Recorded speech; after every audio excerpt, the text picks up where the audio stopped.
Hi. So, JJ Virgin Diet, talking about uh, the 3 cycles to lose weight for good. And again, this is about losing the weight to maintain your optimal body weight. Actually, Deepak Chopra wrote a really good book about optimal body weight a long time ago. Really fantastic. And maybe we'll do that one next because I love that book.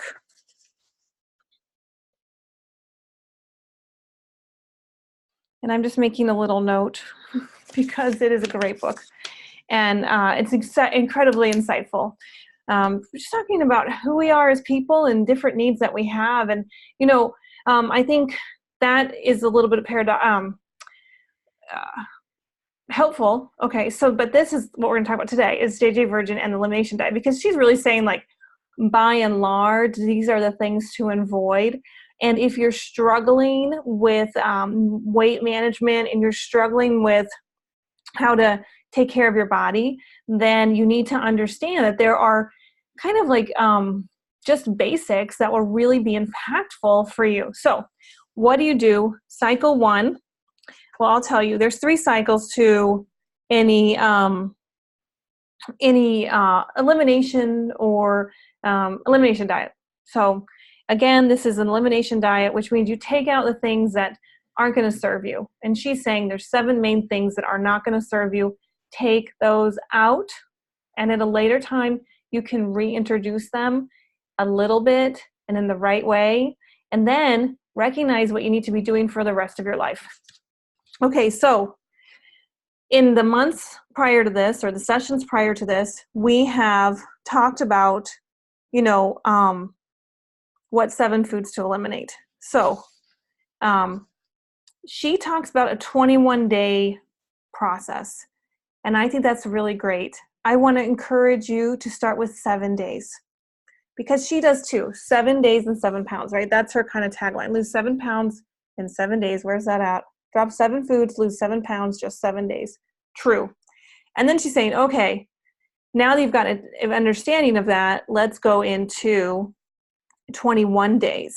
So 21 days is a really good number, because that's about the amount of time it takes for your gut lining to have complete turnover.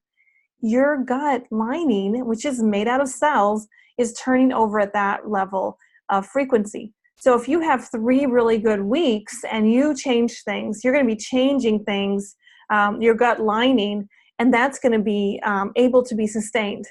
On the other hand, if you eat really poorly for a few weeks, then you're going to have a really unhappy gut lining.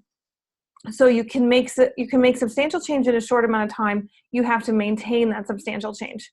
Don't be overwhelmed by that idea, because you'll know how to do it and it will work for you. Okay, so drop the top 7 high food intolerance foods. Drop those.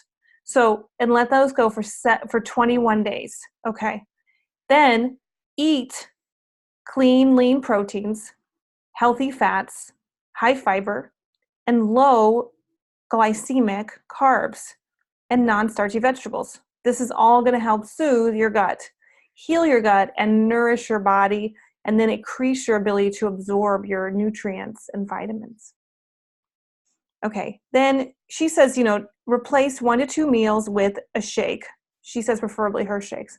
But in general, a high protein, high nourishing, high fiber shake that does not include the high food intolerance foods. Okay, so if you're grabbing a protein shake and it's made from dairy or whey or soy, you are not doing yourself any favors.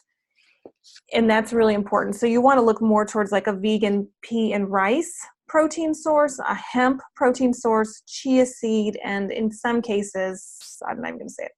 So those are the ones to look for: rice, pea, hemp, chia seed. Those are going to give you high protein, high fiber, nourishing omegas, and that's the base your protein shake on. So don't get stuck in a crutch that, you've been exposing yourself to soy because you've been taking a protein shake. And soy is so cheap that you're like, oh, this is the cheapest one. Yeah, bad. Okay. And then she says, follow the golden rules of meal timing. Eat every 4 to 6 hours, making sure you eat within an hour of waking up, and don't eat anything for the last 2 to 3 hours before bed. So again, I think she's helping people transition. So it's good to eat every 6 hours, but I encourage people to kind of prolong their eating time until about 10 a.m. That's when most people want to eat anyway. And you hear a lot of people say, like, I know I should eat breakfast.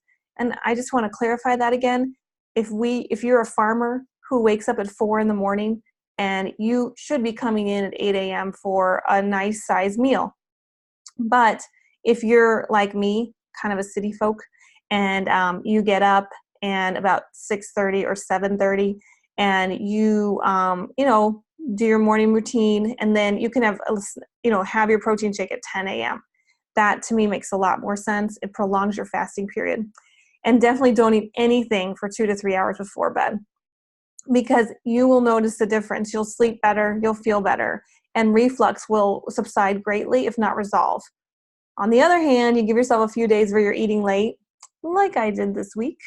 I actually just did a great job of not eating late, and then or eating close to bedtime or near bedtime, within 3 hours of bedtime. And then I had a protein shake actually, and it was just too close to bedtime. So that was not good. So stay hydrated, definitely important.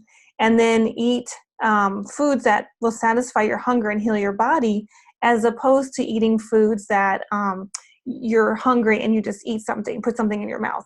So that's really important. And a little bit of food planning goes a long way. Again, this is where I say, figure out what you're going to eat ahead of time. Make a lot of things on Sunday and Thursday, and then you can just supply yourself with those things throughout the week.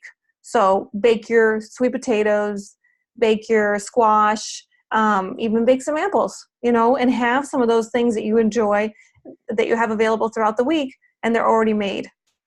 And then you just have to warm them up and add something as well with them.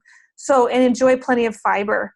Fiber is filling. That's why it's fiber, and it helps bulk everything up with your stool. It supports propulsion, and it just helps your life. So, that is what I want to say about that. She goes in again and breaks down these steps, but I think that the point is already made. She talks about some ideas, and I think some things have changed, and I don't think some things are really applicable for everyone. So she's saying eat lean red meat, grass-fed beef 3 to 4 times per week, focusing on game and lamb. And I say grass-fed beef, not kind of grass-fed, like totally grass-fed beef. And then you're going to be receiving a lot more nourishment, because the cow that you're eating has been receiving good food. Second of all, she talks about getting the rest of your protein from chicken, turkey, fish, and protein shakes. And I agree, but I emphasize the fish and the shakes. Again, with animals, you are what you eat, and factory farmed animals are highly toxic. So, and then game, which is sometimes just really hard to get, has not been fed any hormones, feed, corn, soy. So, it is safe to eat game. I think a lot of times people think, oh my gosh, so dangerous. It's like, no, it's actually so much better. And the taste is so much better. So, and you know exactly where it came from.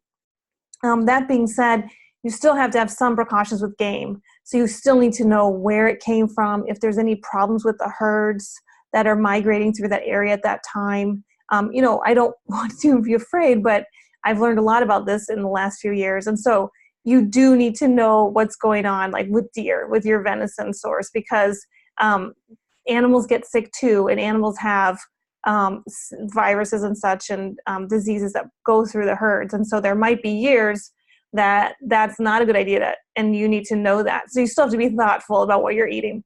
All game is not the same.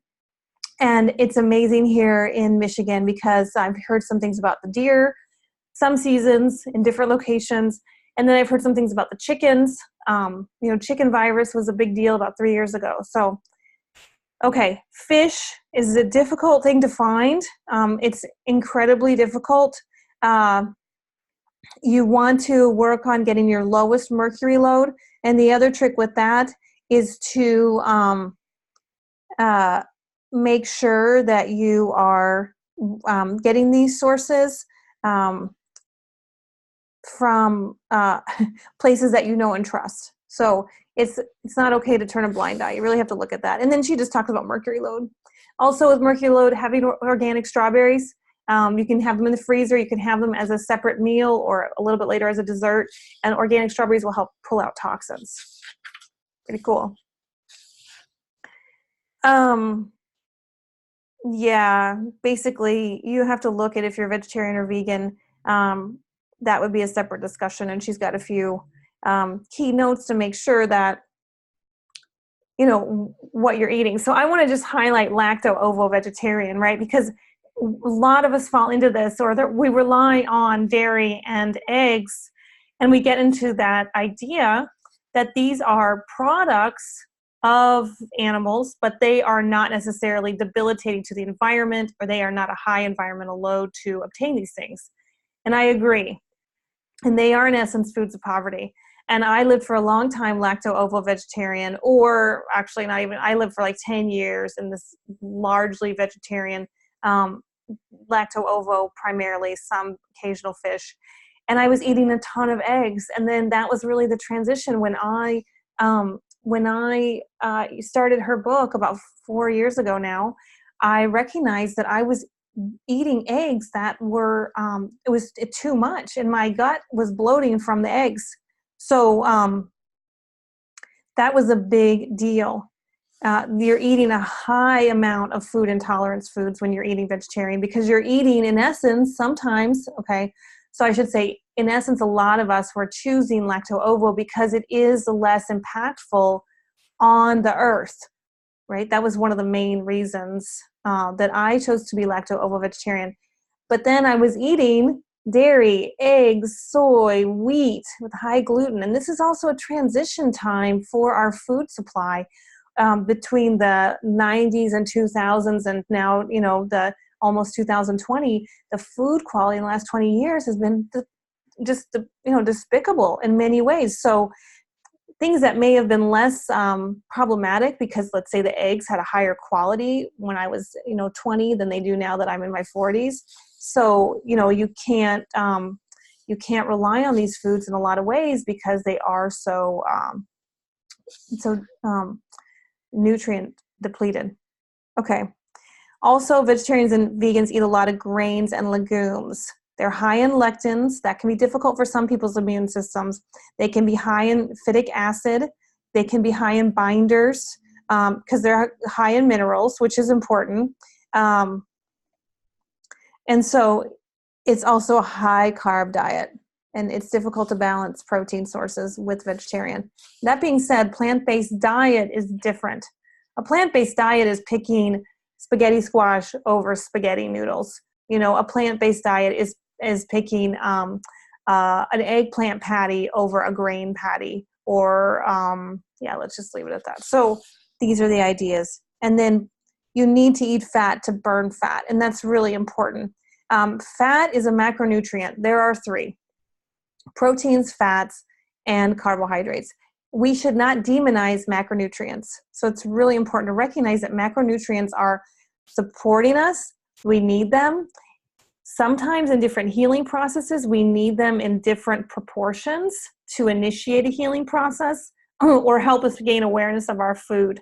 But we do not need to eliminate a macronutrient, right? A food source. So people who are going keto are trying to eliminate carbs as the demon. People who were doing low fat before, they were trying to demonize fats before, right?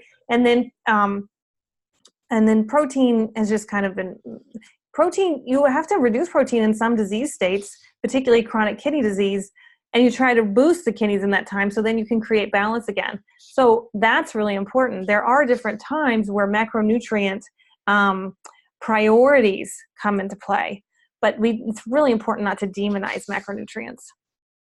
Okay, so let's see. Yeah. Right. Fat is soothing. Fat reduces inflammation. It keeps our blood thin and flowing. It supports membrane fluidity. It keeps your hair glossy and your skin glowing. I mean, it just is fundamental. So, she highlights red palm fruit oil. I can tell you, I know just almost very little about palm oil, but it has to be sustainably sourced. Coconut oil, I think, is very, very good. But you have to just recognize that if you are going in excess, it's going to be problematic. So if everything has a dollop of coconut oil in it, it could be a problem. If you have heart disease, we have to talk about the amount of coconut oil that you use. Again, just dumping oil is a lot different than using a macronutrient in the right way. And then she talks about going nuts, use nuts, soak them overnight with sea salt and good water, and then drain the water. You can make them spicy and salty with different, you can go nuts. Anyway, you soak them, and then you can mix flavor into them. You can pour, but you have to be careful if you have cold sores, because nuts are very high in arginine and very, very low in lysine. And again, it's a food-specific way to regulate disorders or disease states in our body. High fiber, low glycemic carbs, really important. Still can be very high carbohydrates. So I love quinoa, and I, really love quinoa, but you got to dose it right. And the same thing about, I don't love brown rice, actually. And a lot of people do bloat from that. It's very uncomfortable for them, so they have to pace it. Now, if you do find a brown rice in a protein shake, usually it's been affected, I want to say. Basically, the high allergen or high bloating component has been removed. And it's not genetically modified, because genetically modified is then replicating the gene, so that kind of outer shell or outer component will be removed permanently. Actually, this is actually removing it by very well-trained nutritional chemists. So if you are grappling with grains, we do need, do we need grains in our diet? Despite what you have heard elsewhere, the answer is no. All grains have lectins, a type of protein that can challenge your immune system, interfere with your absorption and nutrients, and perhaps cause resistance to the hormone leptin, which regulates feelings of hunger and fullness. That being said, you want to make sure that you are using grains if you need them. So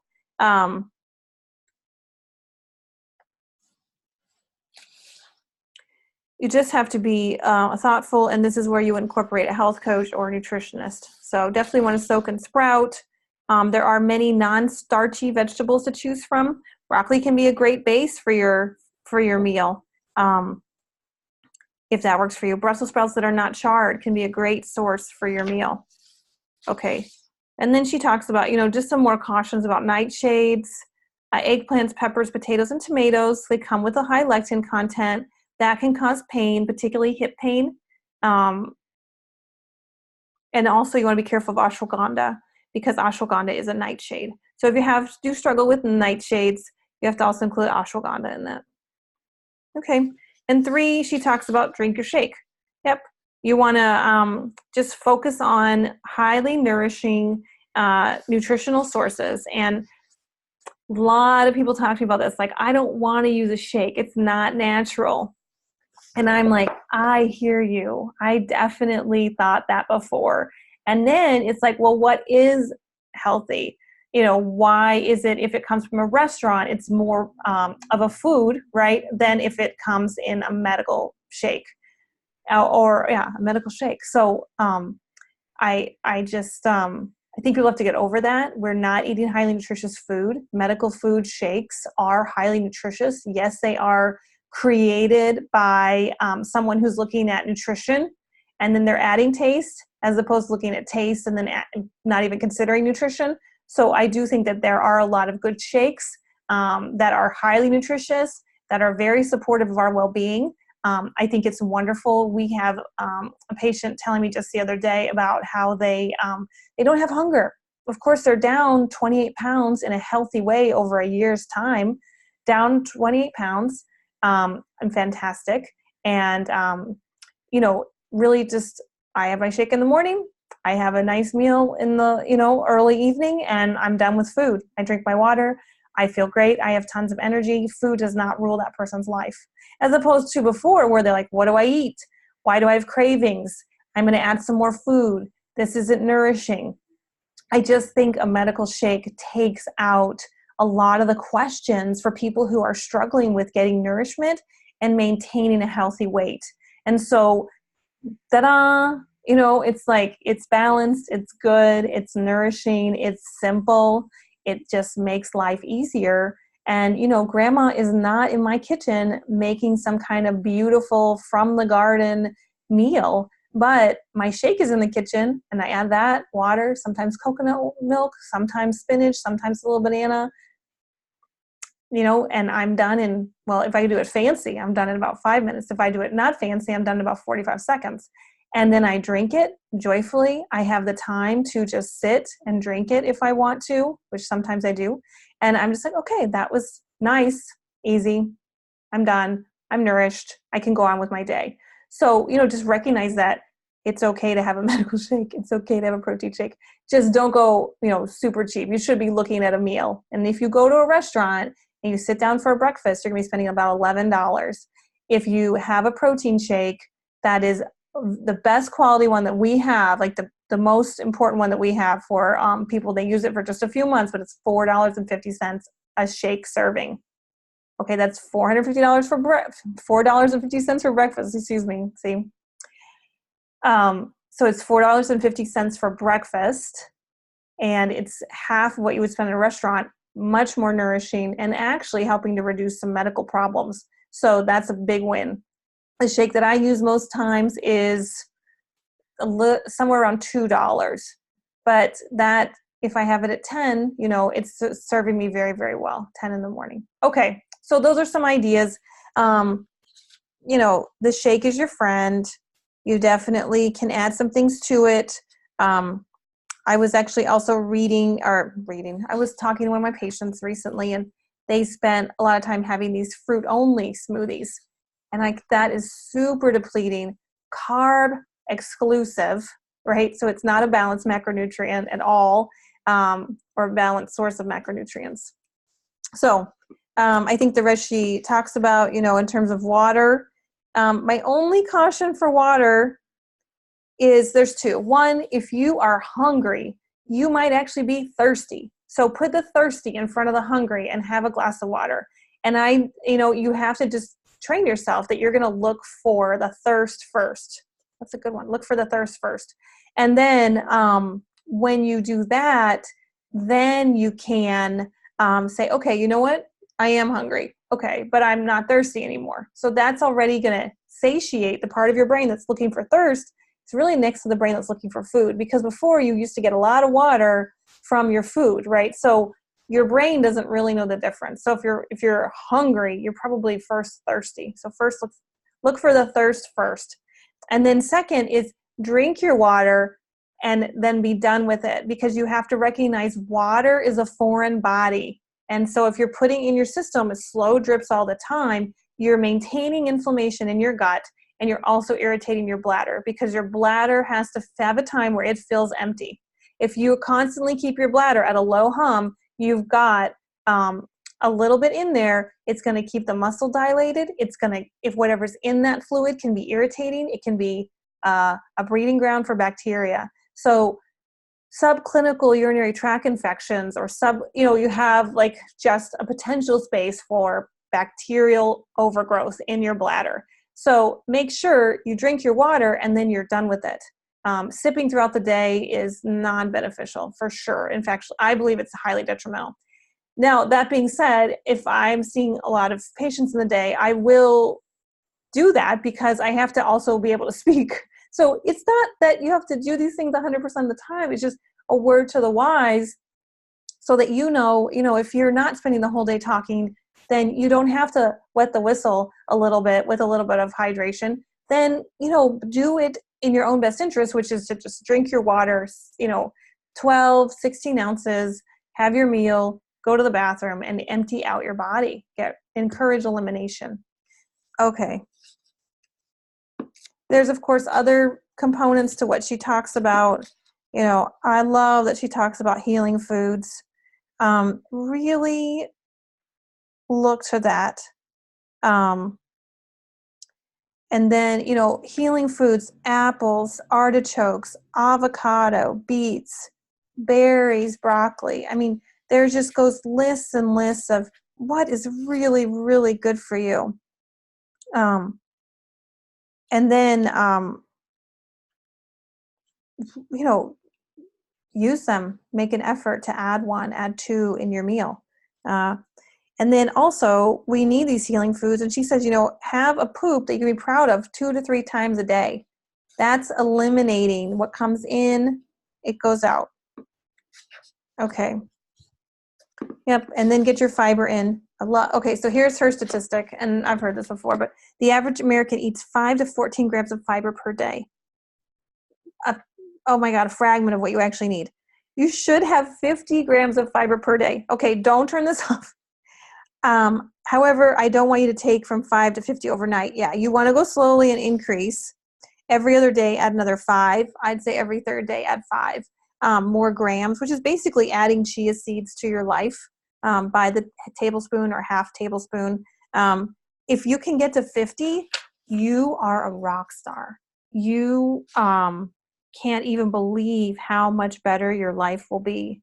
Fiber is vitamin F. That's what I call it, vitamin F. So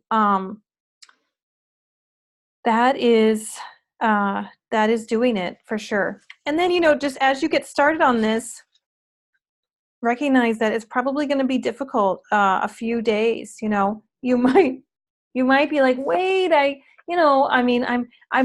immune system wants to be challenged. I have cravings. I'm nutrient deficient. No, your body is just holding on to habits. We've all been there. It's holding on to habits. It's just, we use food for emotional support. We always will. And so if you've been over relying on food for emotional support or to abate boredom, then it's going to come to the forefront for why you're using food. You know, and if that's the case, then then you have some other things to deal with, and that can be hard because it puts it right at the forefront. So, we go to the grocery store, we see people, and if you're socially isolated and you go to the grocery store to see people, and all of a sudden you're not going to the grocery store that much because you're knowing exactly what you're going to eat and you're making it ahead of time, then you have to find another way to not be socially isolated. And just being around people gives you energy, then that can be a big change because you're not going to the ice cream stand because you know that that's not good for you, right? Or if you're going, it's once a season in the summer. It's not every week, right? Or you're not going for a latte because, you don't need caffeine anymore. And it's like, well, where do you go? What do you do? Because so much of our society is based on buying food, right? It's a huge industry. It's so much about our socialization, about eating food with other people, eating food we know is not particularly good for us, but just eating food with others. So that is some of the stuff that comes up as well. And that can be a little different. And I don't think she really highlights that, but I do think you should understand that if you're doing that, then you really, you have some other things to look at. And, that's part of the healing process too. So, and she just says, here's what I've learned about how to help people lose weight and keep it off. So the 5 fundamentals for fast and lasting fat loss. So lose fat fast. The fastest you can lose weight and still be happy is, she says, 1 pound a day for 7 days. Weigh and measure yourself each week and write down whatever you want to track.